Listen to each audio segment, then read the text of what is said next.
ത്വരീഖത്തിൽ പ്രവേശിച്ചവൻ കാണും നാടകവേദികളിൽ കളിക്കാനും കൂത്താടാനും പോകുന്നത്. ഇതെല്ലാം യഥാർത്ഥ ത്വരീഖത്തിൽ പ്രവേശിച്ചവന്റെ ഏറ്റവും വലിയ അടയാളം അല്ല. നരകത്തിലിടലാണ് അള്ളാഹുവിന് തൃപ്തിയെങ്കിൽ അതാണ് ഞങ്ങൾക്ക് വേണ്ടത്. ത്വരീഖത്തുകളിൽ കടന്നതിന് ശേഷം അവർക്ക് നിസ്കാരം വേണ്ട. ഇന്ന് കാണുന്ന ഇരു സമസ്തയിലുള്ള പണ്ഡിതന്മാരും അവരെല്ലാം ഓരോ ത്വരീഖത്തിന്റെ വഴിയിലൂടെ വന്നവരാണ്. അപ്പൊ ത്വരീഖത്ത് വിമർശിക്കുന്നവരാണ് എന്ന് പറയുന്ന ചില ത്വരീഖത്ത് വാദങ്ങൾ ഉന്നയിക്കുന്ന ചില ആളുകളുണ്ട്. ആലിമീങ്ങളെ കുറ്റം പറയുക, ഇത് എന്ത് ത്വരീഖത്താ? മഹാനായ ഇമാം ഗസാലി റഹിമഹുല്ലാ അവിടുത്തെ ഇഹ്യാ ഉലൂമുദ്ദീനിൽ പറയുന്നത് കാണാം, ഉസൂലു ത്വരീഖത്തി തസവ്വുഫി ഖംസത്തുൻ. ഒരു ത്വരീഖത്തിന്റെ വഴിയിലേക്ക് പ്രവേശിക്കാൻ ഉദ്ദേശിക്കുന്നവൻ, ഒരു തസവ്വുഫിന്റെ വഴിയിലേക്ക് കടക്കാൻ കരുതുന്നവൻ, ആഗ്രഹിക്കുന്നവൻ 5 കാര്യങ്ങൾ പ്രധാനമായും അവൻ അറിയണം. ഈ 5 കാര്യങ്ങൾ അവന്റെ ജീവിതത്തിൽ ഇല്ലാതെ, അല്ലെങ്കിൽ ഈ 5 കാര്യങ്ങളും ജീവിതത്തിൽ കൊണ്ടുവരണമെന്ന ഉദ്ദേശമില്ലാതെ ദുരുദ്ദേശത്തോടുകൂടെ ത്വരീഖത്തിലേക്ക് കടന്നാൽ അതിന് ത്വരീഖത്ത് എന്ന് പറയപ്പെടുകയില്ല. അതിലൊന്നാമതായിട്ട് പറയുന്നു തഖ്വല്ലാഹി ഫിസ്സിർരി വൽ അലാനിയ. രഹസ്യത്തിലും പരസ്യത്തിലും പടച്ച റബ്ബ് സുബ്ഹാനഹു വ തആലയെ സൂക്ഷിച്ചുകൊണ്ട് ജീവിക്കുക എന്നുള്ളതാണ് തഖ്വയുണ്ടാവുക എന്നത്. രണ്ടാമതായിട്ട് പറയുന്നു വത്തിബാഉ സുന്നത്തി ഫിൽ അഖ്വാലി വൽ അഫ്ആലി. വാക്കുകളിലും പ്രവൃത്തികളിലും മുത്തു റസൂലുള്ളാഹി സ്വല്ലല്ലാഹു അലൈഹി വസല്ലമ തങ്ങളുടെ സുന്നത്തിനെ പിൻപറ്റുക എന്നുള്ളതാണ്. മൂന്നാമതായിട്ട് പറയുന്നു വൽ ഇറാളു അൻ ഖൽഖിൻ ഫിൽ ഇഖ്ബാലി വൽ ഇദ്ബാർ. ജനങ്ങളിലേക്ക് ഇറങ്ങുമ്പോൾ അവൻ മാറ്റി നിർത്തേണ്ട പല കാര്യങ്ങളുമുണ്ട്. ഈ ജനസമ്പർക്കത്തിലൂടെ അവന്റെ പകുതി ഭാഗങ്ങളും, അല്ലെങ്കിൽ ജനങ്ങൾക്കിടയിൽ പറയാൻ പറ്റാത്ത ചില വിഷയങ്ങൾ പറഞ്ഞുകൊണ്ട് അവന്റെ സ്ഥാനവും അവന് ജനങ്ങൾക്കിടയിൽ ഉണ്ടാകുന്ന വിലയും നഷ്ടപ്പെടുത്തി സാധാരണക്കാരനെ പോലെ ജീവിക്കുന്നതിൽ നിന്നും മാറി നിന്നുകൊണ്ട് നിൽക്കൽ ഇവൻ അനിവാര്യമാണ്.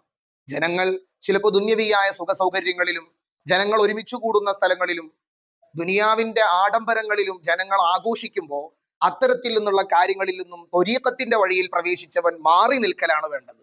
അല്ലാതെ ചില സ്ഥലങ്ങളിൽ കാണും ത്വരീഖത്തിൽ പ്രവേശിച്ചവൻ കാണും നാടകവേദികളിൽ കളിക്കാനും കൂത്താടാനും പോകുന്നത്. അല്ലെങ്കിൽ ഹറാമായ കാര്യങ്ങൾ നടക്കുന്ന സ്ഥലങ്ങളിൽ ത്വരീഖത്തിൽ പ്രവേശിച്ച ആളുകൾ അവിടെ ചെന്നിരുന്നു കൊണ്ട് പല വിഷയങ്ങളിലും സാധാരണക്കാരനെ പോലെ സമയം സ്പെൻഡ് ചെയ്യുന്നത് കാണും. ഇതെല്ലാം യഥാർത്ഥ ത്വരീഖത്തിൽ പ്രവേശിച്ചവന്റെ ഏറ്റവും വലിയ അടയാളം അല്ല. വൽ ഇറാളു അൻ ഖൽഖിൻ ഫിൽ ഇഖ്ബാലി വൽ ഇദ്ബാർ. ഇത് ത്വരീഖത്തിന്റെ തലപ്പത്തിരിക്കുന്ന മഹാനായ അബൂ ഹാമിദ് അൽ ഗസാലി തങ്ങൾ അവിടുത്തെ ഇഹ്യാ ഉലൂമുദ്ദീനിൽ പറയുകയാണ്, ജനങ്ങളുമായിട്ട് നീ മുന്നിടുന്ന സമയത്തിലും ജനങ്ങളിലേക്ക് ഇറങ്ങുമ്പോൾ ജനസമ്പർക്കവുമായിട്ട് ബന്ധപ്പെടുന്ന സമയത്തിൽ ശ്രദ്ധിക്കേണ്ട പല കാര്യങ്ങളും ഉണ്ട്. അതിൽ നിന്നും നീ വിട്ടുനിൽക്കണം. നാലാമതായിട്ട് പറയുന്നു വറിളാ അനില്ലാഹി ഫിൽ ഖലീലി വൽ കസീർ. അള്ളാഹു കുറഞ്ഞത് തന്നാലും കൂടുതൽ തന്നാലും അതിൽ തൃപ്തിയുള്ളവനാവുക. പൂർണ്ണമായിട്ടും സംതൃപ്തി, അതാണ് മഹാന്മാരുടെ ജീവിതം.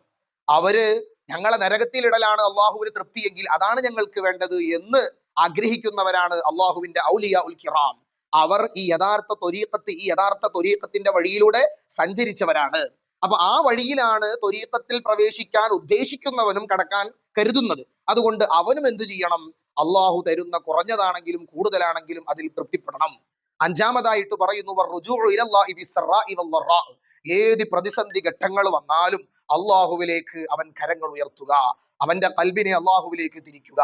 ഇങ്ങനെ 5 കാര്യങ്ങൾ തസവ്വുഫിന്റെ വഴിയിലേക്ക്, ത്വരീഖത്തിന്റെ വഴിയിലേക്ക് പ്രവേശിക്കുന്നവൻ അവന്റെ ജീവിതത്തിൽ കൊണ്ടുവരൽ വളരെ അത്യാവശ്യമാണ്. ഇതിൽ ഏറ്റവും പ്രധാനപ്പെട്ട ഒന്നാണ് ഇത്തിബാഉ സുന്ന ഫിൽ അഖ്വാലി വൽ അഫ്ആലി. പ്രവർത്തനത്തിലും വാക്കുകളിലും അതുപോലെ അവന്റെ ഹറക്കാത്ത്, സക്കനാത്ത്, ചലന നിശ്ചലനങ്ങൾ മുഴുവനും മുത്തു റസൂലുള്ളാഹി സ്വല്ലല്ലാഹു അലൈഹി വസല്ലമ തങ്ങളുടെ സുന്നത്ത് പിൻപറ്റുക എന്ന് പറഞ്ഞാൽ, ചില ആളുകള് ത്വരീഖത്തിന്റെ ആളുകളാണ് എന്ന് അവകാശപ്പെടും. എന്നിട്ട് ത്വരീഖത്തിൽ പ്രവേശിച്ചതിന് ശേഷം അതുവരെ നിസ്കാരവും സുന്നത്തുകളും അവരെ ജീവിതത്തിൽ ഇടമുറിയാതെ കൊണ്ടുവന്ന ആളുകളായിരിക്കും. പക്ഷെ ചില ത്വരീഖത്തുകളിൽ കടന്നതിന് ശേഷം അവർക്ക് നിസ്കാരം വേണ്ട, അവർക്ക് നോമ്പ് വേണ്ട, ശരീഅത്തിന്റെ പല നിയമങ്ങളും മാറ്റിവെച്ചുകൊണ്ട് ഞങ്ങൾ അള്ളാഹുവിലേക്ക് അടുത്തവരാണ്, മനസ്സാണ് ആദ്യം നന്നാവേണ്ടത് എന്നുള്ള മുടന്തൻ ന്യായങ്ങൾ പറഞ്ഞുകൊണ്ട് ത്വരീഖത്തിന്റെ ആളുകളാണെന്ന് അവകാശപ്പെടുന്ന ചില ആളുകളുണ്ട്. അവരറിയാൻ വേണ്ടി ഞാൻ പറയണം, ഞാൻ നിങ്ങളെ ആക്ഷേപിക്കുകയോ അധിക്ഷേപിക്കുകയോ അല്ല, മറിച്ച് യഥാർത്ഥ ത്വരീഖത്ത് എന്താണെന്ന് മഹാന്മാരായ പണ്ഡിതന്മാർ അവരുടെ ഗ്രന്ഥത്തിൽ എഴുതി വെച്ചത് നമ്മളൊന്ന് മനസ്സിലാക്കണം. അത്തസവ്വുഫു ലൈസ നിളാമൻ ഖാരിജൻ അനി ശരീഅത്തി ബൽ ഹുവ തസ്കിയത്തുൻ നഫ്സി ബിത്തിബാഇൽ കിതാബി വസുന്ന. ത്വരീഖത്ത് എന്ന് പറഞ്ഞാൽ എല്ലാ അർത്ഥത്തിലും ശരീഅത്തിനെ തൊട്ട് പിന്മാറിയ, അല്ലെങ്കിൽ ശരീഅത്തിനെ തൊട്ട് പുറത്തുപോയ മറ്റൊരു കാര്യം അല്ല, മറിച്ച് ശരീഅത്ത് എന്താണോ ശരീഅത്ത് എന്ന് പറഞ്ഞാൽ അത് തന്നെയാണ് ത്വരീഖത്ത്. അഥവാ ശരീഅത്താകുന്ന നിസ്കാരം, ഇസ്ലാമിന്റെ നിയമങ്ങൾ, ആ നിയമങ്ങളിലേക്ക് ആത്മശുദ്ധീകരണം നൽകലാണ് ത്വരീഖത്ത് കൊണ്ടുണ്ടായിത്തീരുന്നത്. ത്വരീഖത്തും ശരീഅത്തും രണ്ടും ഒന്ന് തന്നെയാണ്. ശരീഅത്ത് മാറ്റി നിർത്തിക്കൊണ്ട് ഞങ്ങൾ ത്വരീഖത്തിന്റെ ആളുകളാണെന്ന് പറയാൻ, റസൂലുള്ളാന്റെ സുന്നത്ത് പിൻപറ്റാതെ അതിനെ മാറ്റി നിർത്തിയിട്ട് ഞങ്ങൾ ത്വരീഖത്തിന്റെ ആളുകളാണെന്ന് പറയാൻ എന്ത് അവകാശമാണ് ഇത്തരം ആളുകൾക്കുള്ളത് എന്ന് ഞാൻ ചോദിക്കുകയാണ്. ഞാൻ ഈ ഒരു കാര്യം കൂടി ഞാൻ നിങ്ങളോട് പറയുന്നു. ഈ സമയത്തിൽ ഞാൻ നിങ്ങളോടൊരു വെല്ലുവിളിയായിട്ട് വേണമെങ്കിൽ ഇത് ഏറ്റെടുക്കാം. ശരീഅത്തില്ലാതെയാണ് ത്വരീഖത്ത് സ്ഥിരപ്പെടുമെന്ന് ഏതെങ്കിലും പണ്ഡിതൻ ഏതെങ്കിലും കിതാബുകളിൽ ഉദ്ധരിച്ചിട്ടുണ്ട് എങ്കിൽ ഈ വീഡിയോന്റെ കമന്റ് ബോക്സിൽ ധൈര്യമായിട്ട് നിങ്ങൾക്ക് വരാം, പ്രതികരിക്കാം. അങ്ങനെ ഒരു ത്വരീഖത്ത് ഇന്ന് വരെ ഒരു മഹാനും പറഞ്ഞിട്ടില്ല എന്ന് വളരെ ധൈര്യത്തോടുകൂടെ ഉച്ചസ്വരം നിങ്ങളോട് പറയാൻ എനിക്ക് കഴിയും. ഇനി ഇതിന്റെ ഒക്കെ അർത്ഥം ഞങ്ങൾ ത്വരീഖത്തിനെ എതിർക്കുന്നതാണോ? ഇല്ല. ഇതിലൂടെ ഞാൻ ത്വരീഖത്തിനെ എതിർക്കുന്നില്ല. കാരണം ത്വരീഖത്ത് എന്ന് പറഞ്ഞാൽ ഏറ്റവും വലിയ മഹത്തായ ഒരു വഴിയാണ്. വലിയ വലിയ മഹാരഥന്മാർ കൊണ്ടു നടന്ന വഴിയാണ് ത്വരീഖത്ത് എന്ന് പറഞ്ഞാൽ. ആ വഴിയെ എതിർക്കാൻ ഞാനോ അല്ലെങ്കിൽ പണ്ഡിതന്മാരോ ആരും അതിന് കഴിവുള്ളവരോ അതിന് പ്രാപ്തിയുള്ളവരോ ആയിട്ടില്ല. ഇന്ന് കാണുന്ന ഇരു സമസ്തയിലുള്ള പണ്ഡിതന്മാരും അവരെല്ലാം ഓരോ ത്വരീഖത്തിന്റെ വഴിയിലൂടെ വന്നവരാണ്. സലഫിന്റെയും ഖലഫിന്റെയും ഒരുപാട് സലഫു സാലിഹ്യങ്ങളുടെയും ഖലഫു സാലിഹ്യങ്ങളുടെയും വഴിയിലൂടെ തന്നെയാണ് അഹ്ലുസുന്നത്തി വൽ ജമാഅത്തിന്റെ പണ്ഡിതന്മാർ ഇന്നും സഞ്ചരിക്കുന്നത്. അതുകൊണ്ട് തന്നെ ത്വരീഖത്ത് വിമർശനം അതാർക്കും ഉണ്ടാവുകയില്ല. അവരൊക്കെ ത്വരീഖത്ത് വിമർശിക്കുന്നവരാണ് എന്ന് പറയുന്ന ചില ത്വരീഖത്ത് വാദങ്ങൾ ഉന്നയിക്കുന്ന ചില ആളുകളുണ്ട്. അവർ മനസ്സിലാക്കണം, അവരൊക്കെ സലഫുസ്സാലിഹീങ്ങളുടെയും ഖലഫുസ്സാലിഹീങ്ങളുടെയും യഥാർത്ഥ പാതയിലൂടെ തന്നെയാണ് സഞ്ചരിക്കുന്നത്. സിറാത്തൽ ലദീന അൻഅംത അലൈഹിം, അള്ളാഹു അനുഗ്രഹം ചെയ്തവരുടെ വഴിയിലൂടെ തന്നെയാണ് അവർ സഞ്ചരിക്കുന്നത്. അള്ളാഹു ആ മഹാരഥന്മാരുടെ ബറക്കത്ത് കൊണ്ട് നമ്മളെ നന്നാക്കി പെരുമാറാകട്ടെ. ഒന്നും കൂടി ഞാൻ പറയുന്നു, ശരീഅത്തില്ലാതെ ശരീഅത്തിന്റെ നിയമങ്ങൾ മാറ്റിവെച്ചുകൊണ്ട് ഒരു ത്വരീഖത്തും നിങ്ങൾ അവകാശപ്പെടാൻ പാടില്ല. അതിന് ത്വരീഖത്ത് എന്ന് പറയപ്പെടുകയില്ല. ശരീഅത്തിന്റെ നിയമങ്ങൾ എന്ന് പറഞ്ഞു കഴിഞ്ഞാൽ വെറും നിസ്കാരവും നോമ്പ് ഹജ്ജ് പോലെയുള്ള കാര്യങ്ങൾ മാത്രമല്ല. ആലിമീങ്ങളെ കുറ്റം പറയുക ഇത് എന്തു ത്വരീഖത്താ? ആലിമീങ്ങളെ വെച്ചുകൊണ്ട് കുറ്റം പറയുന്നത് ത്വരീഖത്ത് എന്ന് പറയില്ല. അതിന് ഇൻഷാ അല്ലാഹ് ബാക്കിയുള്ള വിഷയങ്ങൾ ഇതിന്റെ പിന്നിൽ അറിയിക്കുന്നുണ്ട്.